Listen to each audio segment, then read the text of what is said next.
course not. Of course not. But here is the thing when it comes to qualified immunity. They're saying, well, we want to do away with qualified immunity.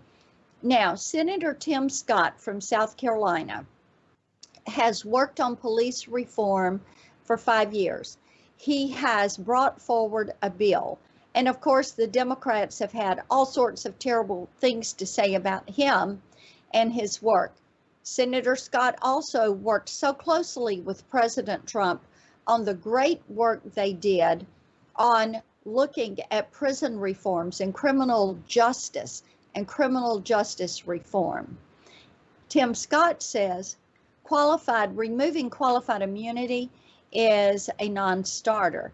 And Tim, here's the reason why.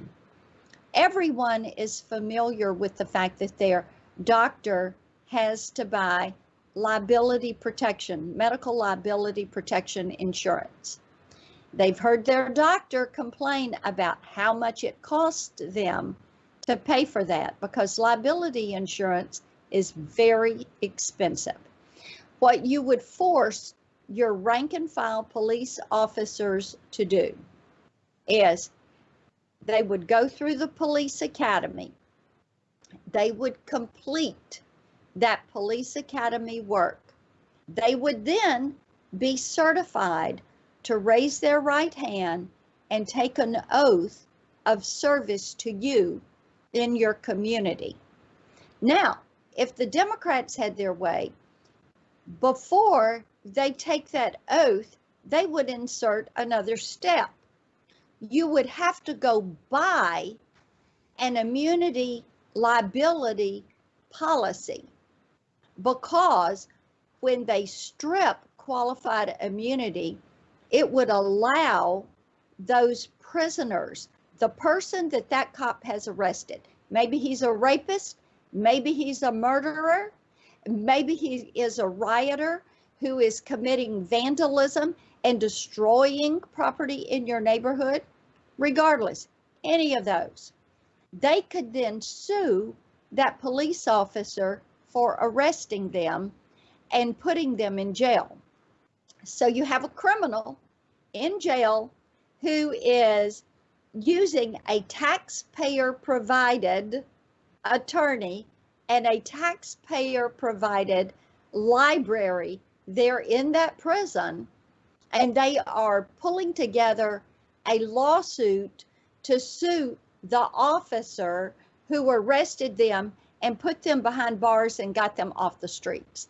So this is how ridiculous this is. Do you know anybody who would sign up to be a police officer if they were going to have to spend the bulk of their salary on an insurance policy to cover them when the people that they arrest turn around and sue them? And the answer is no.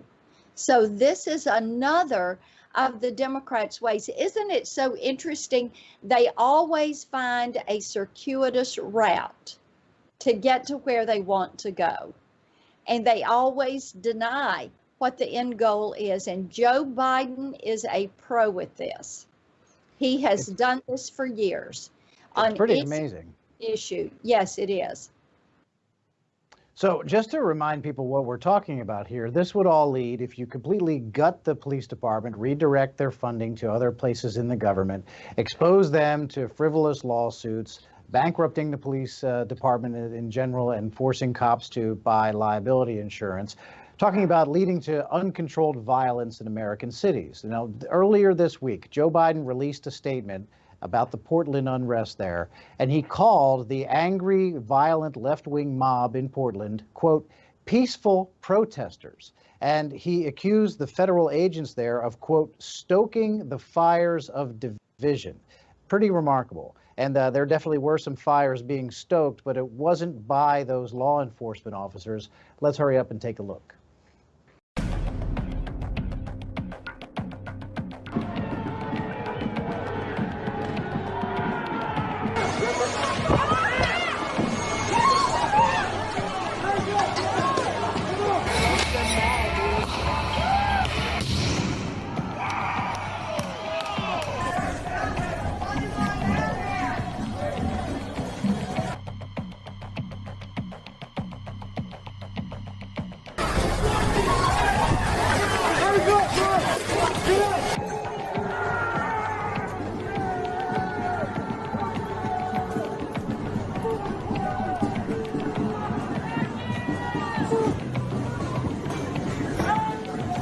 I really took her back, man. This is very